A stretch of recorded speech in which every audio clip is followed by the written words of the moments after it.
everyone, here we are again on my second vlog. I hope you enjoy this.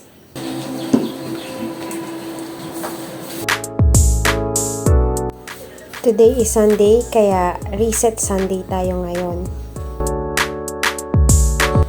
Ang vlog ko for today is about home cleaning and organizing.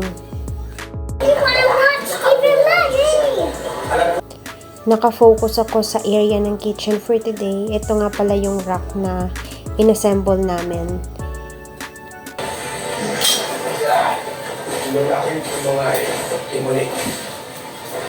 I felt the need to add a vertical storage for this space since napakasikip ng space na to para sa lahat ng mga nakalagay dito. Ang ginagamit naming patungan dyan before ay yung TV stand namin dati. Sa ngayon, yung dalawang lagayan namin ng tubig, yung blue gallons na yan, dyan na muna ipinatong sa table. Habang hinihintay ko yung rock na in-order ko. Hi Joy, beka naman. Kailangan kasi na sturdy yung lagayan ng tubig para hindi bumigay. And since yun yung pwede namin paglagyan as of now, so dyan na lang siya muna. Medyo eyesore din yung kulay for me. Kasi blue siya. So, pinabala ko na umorder din sa Shopee ng pantakip sa mga galon na lagyan ng tubig. Siguro beige na rin para kapartner ng kulay. Hindi nalayo sa color palette or din sa kulay ng bahay. Ngayon lang ako nagkaroon ng oras na linisan tong mga monoblock chairs na to. Sa close-up, napakarami niyang white drops ng pintura.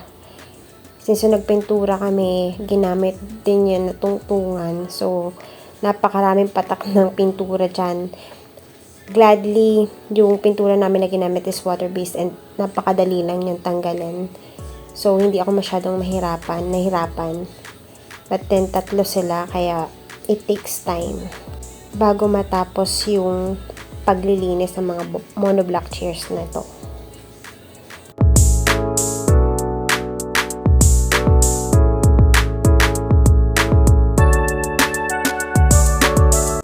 After cleaning the monoblock chairs, nagwalis naman ako ng kaunti ng sahig. As you notice, napakadumi ng sahig namin. At saka, two-tone siya. Bali, dalawa siya na linoleum na magkapatong.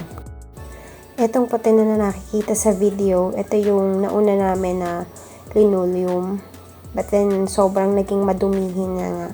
Kaya, bumili ako ng per yard na linoleum for the salas tsaka sa 2 kwarto.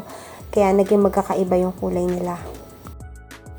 Since natapos na yung ceiling installation, pinabala ko sana na bumili ulit ng linoleum para malinis ulit ang sahig kasi yung sa salas tsaka yung nandun sa terrace na linoleum nagkaroon ng napakaraming mancha ng pintura and hindi ko na kaya siyang linisan although water-based naman yung ginamit namin na pintura.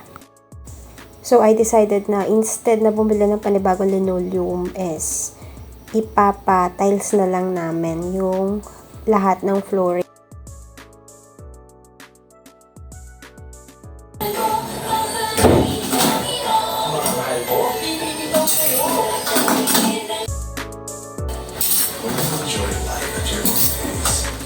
There's no slowing down. Enjoy San Zero.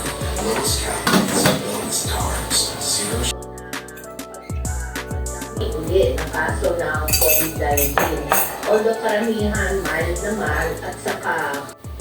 For me, any time of the day is coffee time. Kahit mainit yung panahon, basta nagustuhan ko na magkakape ako. Pero limited na ngayon yung intake ko ng coffee.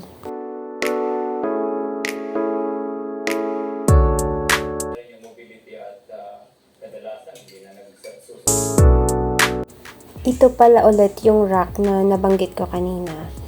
So, ang sukat niya is 90 by 40 by 180 cm.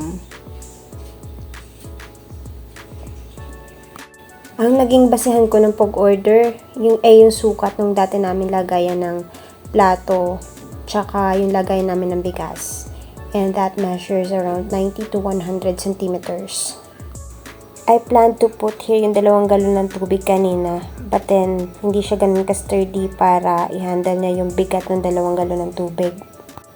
Tapos nakakita ako ng mantel na ganito yung kulay, beige, and sobrang ganda lang niya, and hindi siya madumihin. So, I decided na gawin ko na lang siyang kortina ng rack na to para hindi exposed yung laman.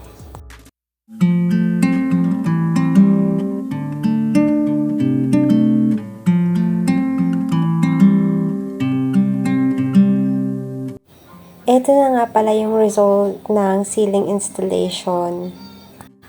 Kami-kami na lang yung nagpintura tsaka nagmasilya nito. And nakuha naman namin yung look na gusto namin. Kasi basic lang naman, as in plain ceiling lang siya. As in flat lang.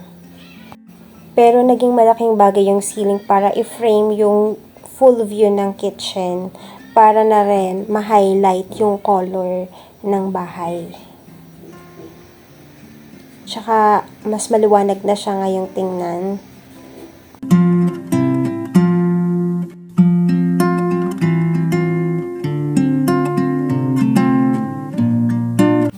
I hope you like my video, guys, and sana i-like nyo and mag-subscribe kayo and hit the bell button for the notifications kasi magpo-post pa ako ng videos.